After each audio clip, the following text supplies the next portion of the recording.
Introvertendo, um podcast onde autistas conversam. Olá para você que escuta o podcast Introvertendo, essa plataforma que traz pessoas neurodiversas para entreter neurodiversos e também neurotípicos. E hoje iniciando uma série de entrevistas aqui no Introvertendo, focadas em pessoas que estão dentro do espectro autista para falarem de suas vidas, suas ideias e, enfim, de tudo que compreende o seu universo. Meu nome é Thiago Abreu e hoje estou com Renato Moreira, que mora em Goiânia, mestre em Sociologia, que vai iniciar o seu doutorado em História. Bom dia a todos desse podcast. Eu sou Renato Moreira Araújo, como ele falou, eu sou mestre em Sociologia, graduado em Ciências Sociais e vou iniciar um mestrado em História na UFG, né? Tenho 29, anos, assim. Tem 10 anos, assim, vão fazer 10 anos que eu entrei na UFG, é isso. E se você quiser acompanhar o nosso podcast, você pode utilizar as plataformas digitais. Nós estamos no Spotify, é só buscar lá por Introvertendo. Também estamos no iTunes, no Podcasts do Windows Phone, no Google Podcasts, nos vários aplicativos conhecidos para podcasts, tanto para Android e iOS. E também você pode nos encontrar nas redes sociais. Nós estamos no Facebook, facebook.com/introvertendo. Também estamos no Twitter, que também é twitter.com/introvertendo. O Instagram é instagram.com/introvertendo. Por todos eles você pode nos procurar pelo nick Introvertendo. E é claro, nós temos o nosso site oficial, que é introvertendo.com.br. Nele você encontra tanto os nossos episódios, nossos artigos, a página dos membros do podcast. E também você pode enviar uma mensagem para nós, se relacionada a algum episódio, para ouvinte@introvertendo.com.br. Se você quiser procurar a gente por algum assunto que não seja diretamente relacionado aos episódios, é só enviar sua mensagem para contato@introvertendo.com.br.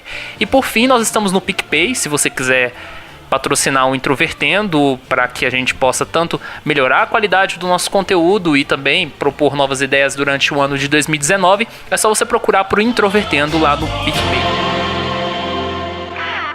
Eu acho que uma pergunta meio que padrão para as pessoas que estão dentro do espectro é a primeira coisa: a partir de que idade o tema autismo entrou assim na sua vida? Olha, esse tema entrou comigo, acho que de maneira tardia, assim. Depois da vida adulta, assim. A partir de uns 6 anos pra cá, por pesquisas que minha mãe fazia na internet, de acordo com o tipo do meu comportamento. Então, no meu caso, entrou de maneira bastante tardia, assim. É bem complexo, assim. O autismo, o Asperger, ele se manifesta de diversas maneiras. E no meu caso foi bastante, assim, complexo, no sentido de que, assim, que eu tinha certas dificuldades, tal, se manifestava algumas dificuldades, mas em certos aspectos, assim, eu conseguia estudar normalmente, eu tirava, assim, às vezes eu tirava boas notas, assim, eu passei no vestibular, entrei na faculdade, assim, tinha alguns certos problemas, mas eles eram contornados, meus pais deram muito apoio. Então, assim, eu acho como por eu ter uma socialização, uma interação, um círculo de amizade até significativo, assim, acho que demorou a se manifestar e a diagnosticar. Porque existem pessoas assim que tem quase nenhum amigo, são extremamente isoladas, fechadas, apresentam problemas muito agudos, muito grandes, que assim, a pessoa consegue, os pais, as pessoas, professores conseguem perceber. Então, no meu caso, como eu consegui estudar normalmente, no ensino regular, na faculdade também foi muito, na faculdade ainda mais, tive certa facilidade, não houve nenhuma reclamação. Esse diagnóstico foi mais tardio, então eu acho que tem experiências bastante assim subjetivas, particulares, assim, que são bastante diferentes, assim. Então, assim, acho que o meu caso foi bastante diferente, assim, bastante peculiar, assim, bastante. Eu acho que talvez também um dos motivos seja o fato do que o diagnóstico de síndrome de Asperger seja bastante recente, né? Então pessoas que estão entre de 25 anos acima, geralmente, têm diagnósticos ou a vida adulta ou no final da adolescência. Então, é meio que uma característica comum, inclusive, entre os próprios membros do podcast. O que foi diagnosticado mais jovem foi aos 14. Então, é um universo muito recente também, né? Mas, ao longo da sua vida, você teve alguns diagnósticos errados, né? Antes de chegar exatamente ao autismo, ou ou alguma avaliação, não tinha nenhuma avaliação médica nesse sentido? Uai, durante a adolescência, pré-adolescência, assim, tinha essas coisas, assim, psiquiatra falar de hiperatividade, assim. A questão é uma certa dificuldade e um pouco, assim, acho que do jeito que a pessoa é. Acho que um pouco, assim, se a pessoa tiver muita dificuldade, tiver um isolamento grande, aí acho que é uma facilidade da pessoa recorrer ao médico, da pessoa apontar o problema. Então, acho que isso, assim, varia muito. Então, assim, no meu caso, assim, acho que pela questão de eu conseguir, vamos dizer assim, passar de ano, de eu conseguir, assim, conseguir estudar normalmente, apesar dos problemas, apesar de que tinha umas certas dificuldades em alguns momentos, assim, eles eram contornados, consertados. Eu conseguia estudar assim, assim tal. Acho que essa questão varia muito, assim. Acho que é muito complexo, assim, porque até hoje eu não sei exatamente, assim o que eu seja, qual é a sensação, assim. Então, assim, pra mim, até mesmo pra mim é muito complexo saber o que eu sou, o tipo de comportamento. E, assim, é algo, assim, pra mim recente ainda, assim. Claro, já tem uns anos, mas é algo recente. É algo, assim, que a gente fica um pouco, assim, sem saber, assim, o que fazer, sem saber, assim, acho que a gente é um processo que a gente tá conhecendo, tá sabendo, é algo recente, é algo bastante complexo, das formas de diversas manifestações. Então, acho que é isso, acho que cada um tem uma experiência que vai descobrindo, assim. Cada um tem, é uma coisa, assim, não apenas individual, mas também, assim, na relação que as pessoas têm, dos pais, dos amigos, da compreensão. Então, acho que cada ambiente, cada experiência faz ter manifestações diferentes, diagnósticos em tempos diferentes. Então, acho que tudo é muito, assim, muito diverso e muito complexo, assim, de certa maneira. E o seu interesse, a princípio, pela área da sociologia, ela apareceu mais ou menos quando na sua vida? Foi só durante a graduação ou foi antes disso? Foi assim, antes, assim, no ensino médio, assim, eu sempre gostei de estudar, assim, sobre questões da sociedade, da política, questão da cultura. Então, assim, é algo, assim, que foi, assim, germinando, assim, um pouco mais, assim, na época da adolescência, essa coisa de saber a política, como funciona a política, como se organiza, as relações que se estabelecem na sociedade, as relações de como um pensamento, uma cultura da sociedade vai mudando, alterando ao longo do tempo, como existe uma diversidade geográfica também, de culturas, de costumes, assim. Então é um conjunto de interesses, assim, que na própria história interessava muito pela sociedade contemporânea, pela modernidade. Então a sociologia surge no momento da modernidade, né? Acho que é um conjunto de interesses, assim, que surge esse interesse de saber como que funciona, como se origina todo esse estudo da sociedade, assim, todo esse pensamento, vamos dizer, essa reflexão sobre o agir social, sobre como é formado o indivíduo, como é formada a sociedade, porque a gente pensa de determinada forma, ou porque outros pensam de determinada forma diferente. Então, acho que é uma questão da curiosidade, assim, da gente pensar, assim, nas relações que a gente tem. Você acha que o seu interesse pela área da sociologia também poderia ser, de certa forma, um método, digamos assim, pelo qual você buscou entender a si mesmo dentro do processo social? Acho que sim, né? Acho que quando a gente estuda sociologia, a gente pensa nessas reflexões, a gente leva a pensar sobre isso, né?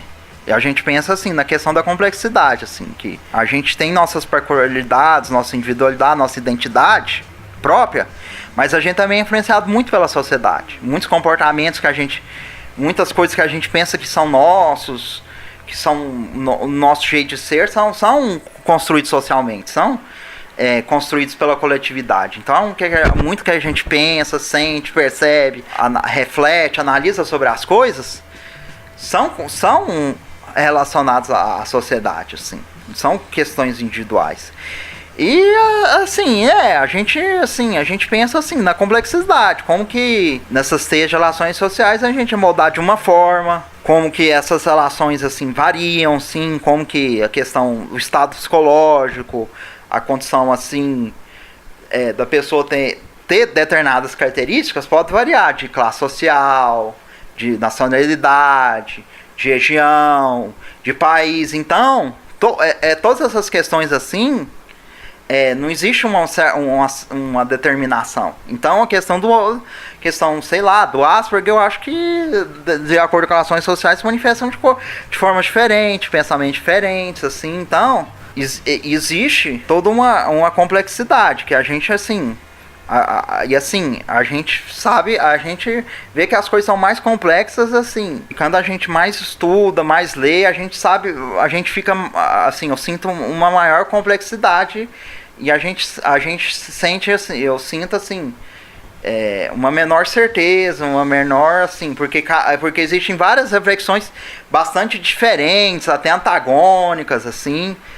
Ou assim, algumas podem ser complementares, outras são antagônicas. Então, acho que a gente ainda está num processo assim de compreender a sociedade, principalmente nas mudanças que ela tem, que são bastante diversas coisas que mudam, né? Então, acho que mesmo com na graduação, mestrado, ainda tem muita coisa que a gente ainda não chegou a explorar, muito recente, assim, ainda. Né? Um dos aspectos, quando a gente fala de diferença, é a questão do preconceito. De que forma você vê a questão do preconceito, tanto no cotidiano social, quanto no seu processo de vida? Eu acho que, assim, o preconceito, na própria forma, é um pré-conceito, né? Então, é um conceito que você forma antes de conhecer e de analisar algo. A questão do preconceito, acho que é uma forma de qualquer sociedade. Qualquer sociedade existe um certo etnocentrismo. Então, numa sociedade, certos padrões, certos valores são dominantes. Então, é uma sociedade que tem certos atos, certos valores morais, certas crenças que as pessoas naturalizam. Então, quando aparece um indivíduo dentro dessa mesma sociedade com comportamentos diferentes, vamos dizer, desviantes, vai gerar um estranhamento. Seja uma pessoa que tem uma crença diferente, seja uma pessoa com uma cor da pele, uma etnia, uma cultura, hábitos, assim, costumes diferentes. Então, toda a sociedade tem padrões assim. Então, quem desvia desse padrão é considerado anormal, estranho. Acho que a questão da diversidade, a questão do diferente, que eu acho que tem que se perceber, é que ele enriquece a sociedade. Toda a sociedade, as transformações são geradas pela diferença. Então, é um indivíduo que vai contra o pensamento, as crenças tradicionais, compartilhadas pela sociedade, que faz essa sociedade fazer uma reflexão, questionar esses dogmas, e fazer uma reflexão e trazer mudanças, assim. Então, acho que o diferente, ele faz a sociedade avançar, a sociedade fazer transformações, evoluir, porque se a sociedade mantendo um mesmo sistema de crença, de visão de mundo, ela, no decorrer do tempo, ela vai sofrer uma estagnação, uma decadência. E todas, assim, historicamente, na sociedade, você percebe isso, que todas as sociedades se despedaçaram, entraram em decadência pela questão de manter um dogma, manter uma visão de mundo. Então, as mudanças são naturais. Acho que no mundo, pelo menos assim, na sociedade, na vida, sempre essa questão do fluxo, da mudança incessante. Assim, o mundo é sempre caracterizado por essa mudança. E não por essa fixidez, essa estabilidade, assim, que assim, claro, a estabilidade, às vezes a conservação, às vezes é bom a ordem para manter os padrões, a coesão da sociedade, mas a mudança também é necessária em certos momentos. Então acho que as sociedades têm que fazer essa reflexão e ver que a diferença enriquece e que acho que as reflexões atuais, os pensamentos estão dessa questão da diferença, que a diferença enriquece e que assim que a sociedade precisa da diferença, assim. Acho que é isso. O seu diagnóstico foi tardio E, além de tudo, envolveu, por causa disso também, uma certa, talvez, individualidade sua no fato de você chegar em alguns lugares sozinho, assim, né? Eu falo no sentido mesmo acadêmico, né? De interações sociais. E aí eu queria te perguntar sobre o processo de inclusão. Você viu essa questão da inclusão presente na sua vida, ou pelo diagnóstico tardio você teve um pouco de... Você não foi contemplado nisso? Uai, acho que a questão da inclusão, assim, ela é muito recente, né? Então, assim, mesmo na época que eu entrei na FG, o núcleo de acessibilidade surgiu posteriormente, assim. A questão também é que, assim, eu não sabia, eu não tinha consciência de que alguma ação de inclusão devia ser, que eu devia utilizar alguma ação de inclusão. Então, acho que essa questão também, assim... Existe também não só a questão do acesso, da inclusão, mas também da questão da consciência e da ciência, da necessidade que você deve participar de alguma coisa de inclusão. Então, na faculdade, assim, pelo menos assim, por um bom tempo, assim, boa parte da graduação, nunca senti a necessidade de alguma coisa de inclusão, assim. Acho que na faculdade eu não tive grandes problemas, assim. Eu já tive, a gente tem, né, o problema de nota, mas alguma coisa assim, que são comuns aos outros alunos também, em algumas matérias. Um dos pontos mais importantes quando se fala de formação é pesquisa. Eu queria que você falasse um pouco sobre a sua dissertação, sobre o tema, o que te motivou a fazer isso e o impacto dela. Eu pesquisei, assim, eu fiz uma pesquisa, tanto TCC quanto dissertação, sobre as letras do Chico Buarque, né? Eu analisei, né, tentei colocar em algumas letras, né? Já que a obra do Chico Buarque tem várias canções, uma carreira de mais de 50 anos, né? 5 décadas, assim, desde a... Então, eu procurei analisar a questão social no Chico Buarque. Como que aparece essa questão dos setores subalternos, humildes, das classes sociais mais baixas. Então, eu analisei como o Chico Buarque, um compositor, assim, de uma família de intelectuais, né, filho do historiador Sérgio Buarque de Holanda, de uma pianista, de uma classe média intelectualizada, analisa, dentro da MPB, esses setores subalternos, que ideias, que visões, que interpretações ele tem sobre essas questões sociais do cotidiano desses grupos sociais. O que ele expressa? O que ele expressa nessas canções? Então eu procurei mostrar a visão e a interpretação que ele tem sobre esses setores, assim, na música.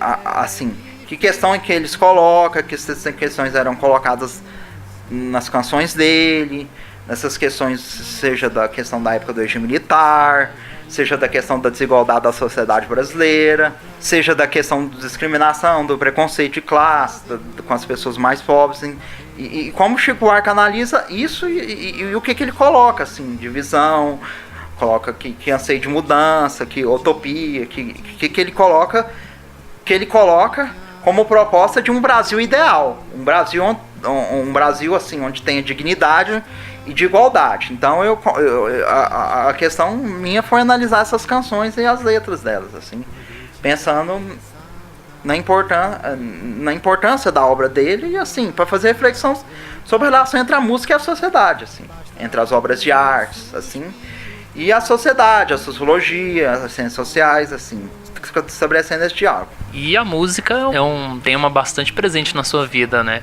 Inclusive eu queria te perguntar quais são as suas músicas favoritas de sempre? É difícil, né? Assim, porque assim, eu não sou fã de um artista em específico, né? Não, mas tem, por exemplo, Chico Buarque tem Construção, tem vários artistas, né? Pink Floyd, Comfortable Numb, tem as músicas dos Beatles, né? Helter Skelter, tem Bob Dylan, né? Blow in the Wind, Chimes You Change, também dele. Então tem, assim, várias, então tem várias canções, assim, eu acho que eu não se apego a um artista específico, porque cada artista tem altos e baixos, né, então acho que a música é bastante diversa, assim, apesar que eu gosto, assim, eu curto mais rock, MPB, também curto jazz, blues, assim, o hip hop também, assim, o rap, então, assim, acho que existe assim, bastante. Acho que existe uma universidade bastante. Que tem várias músicas em cada momento, assim, específico, e no decorrer do tempo, que a gente tem uma música favorita, uma determinada música favorita, em outro momento não. Então tem assim, cada música tem suas particularidades, suas diferenças, seus gêneros, assim. Então, cada artista tem sua proposta, assim. Então acho que. Mas assim, algumas coisas que eu apontei, assim, nesse caso, assim. Eu acho que a música e o cinema são coisas, assim, bastante importantes, assim, de você conhecer a cultura do outro e, assim, na sociedade como manifestação da nossa intimidade, assim, da nossa identidade, assim, da nossa individualidade, expressão dos nossos sentimentos também, né? E com relação ao cinema que você citou, quais são suas obras favoritas?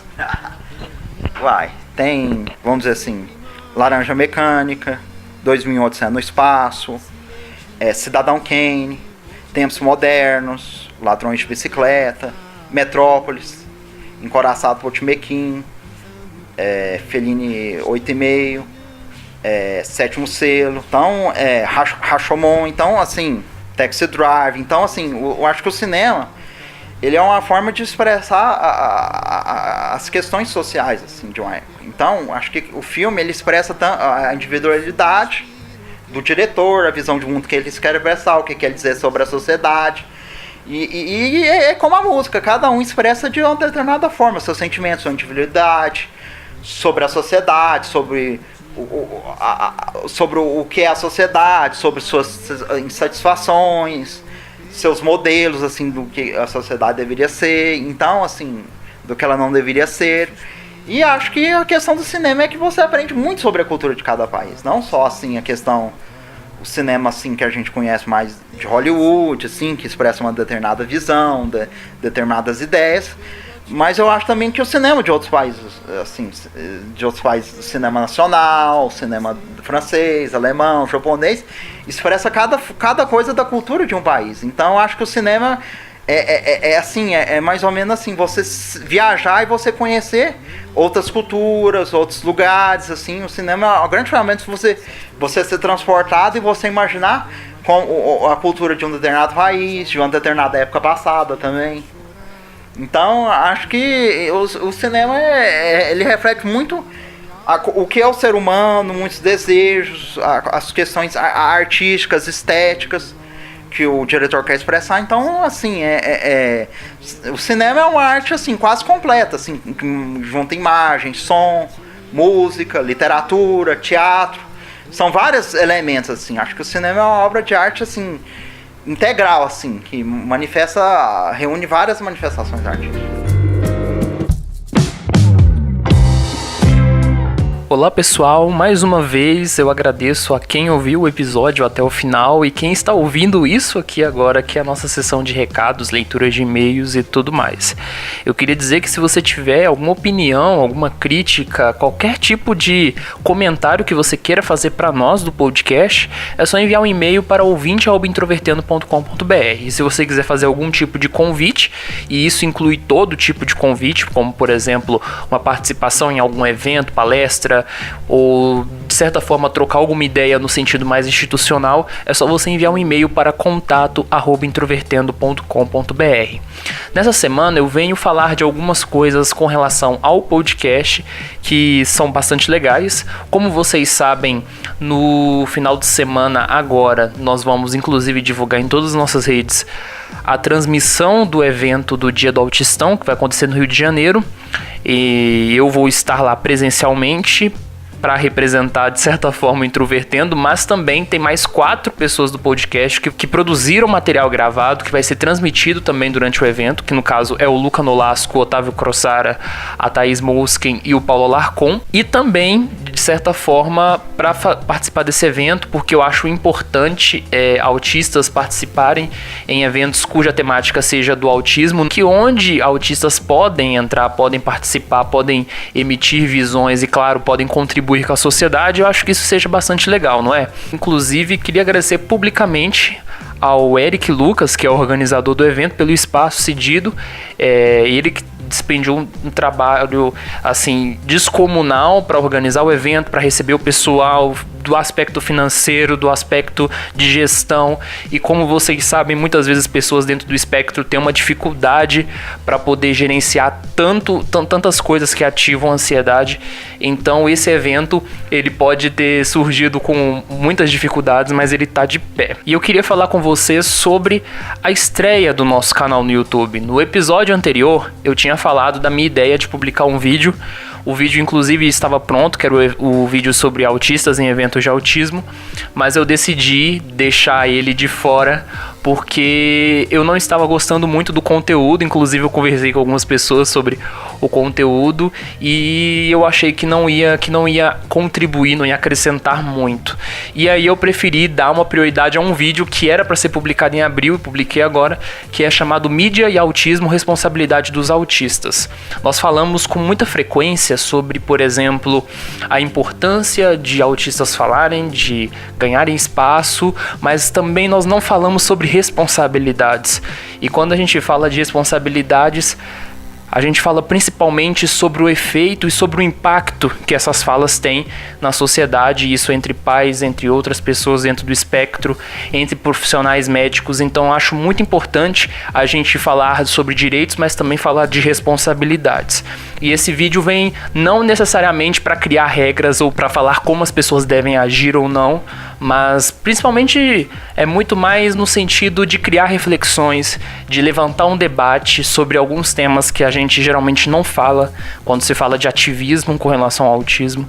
Então eu gostaria muito que, se você gosta de ver vídeos, se você tem um pouco de paciência para isso, você acesse o nosso canal no YouTube, encontre esse vídeo, ele está publicado nas nossas redes sociais, também tem uma matéria no nosso site sobre esse vídeo, e aí você vai poder saber um pouquinho e principalmente dar o seu feedback, que eu acho que é fundamentalmente importante.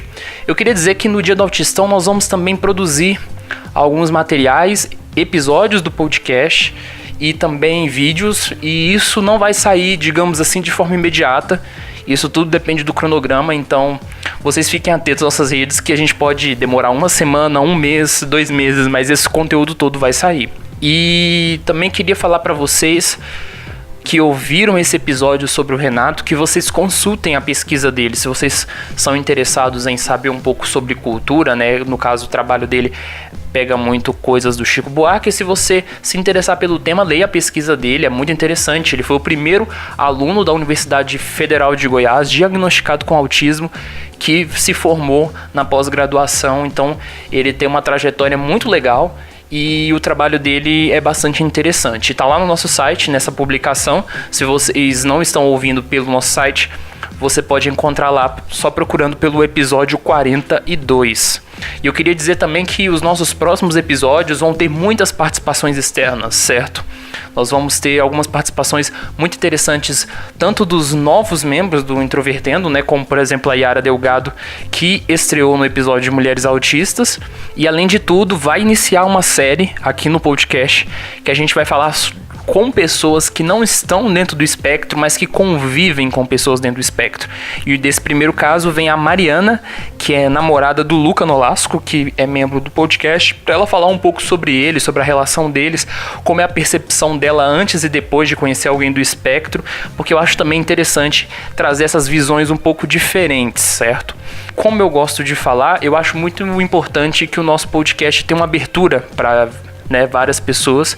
Afinal, essa rede de pessoas dentro do espectro, ela cada vez cresce mais, e são pessoas que têm muitas trajetórias, muitas coisas interessantes. E se você cria conteúdo na internet com relação ao autismo também, e você quiser entrar em contato com a gente para, de certa forma, mostrar o seu material e tudo mais, é muito legal. Vamos agregar, vamos construir conhecimento, vamos trocar feedbacks. Às vezes uma pessoa está começando a criar coisas novas e quer saber se o formato está certo, se o tom está certo, se a qualidade da informação está boa. Então acho que é muito bom a gente trocar essas ideias, e você pode procurar a gente por e-mail ou pelas nossas redes sociais. E por fim, eu queria pedir se você apoia o Introvertendo, se você gosta do Introvertendo, que você financie a gente no PicPay. E mais do que tudo também eu queria que você se inscrevesse no nosso canal do YouTube. Nós precisamos de um número mínimo de inscritos, que no caso, se não me engano, não me falha a memória, é 1000 inscritos, para que a gente possa ter todos os nossos recursos com relação a canais do YouTube destrancados. E nós ainda não estamos bem longe de atingir essa meta, mas se nós conseguirmos atingir essa meta, pelo menos para os próximos meses, isso nos dá mais garantias de fazer vários conteúdos personalizados e que com certeza vão agregar bastante, certo? Enfim, muito obrigado e até a próxima. Falou!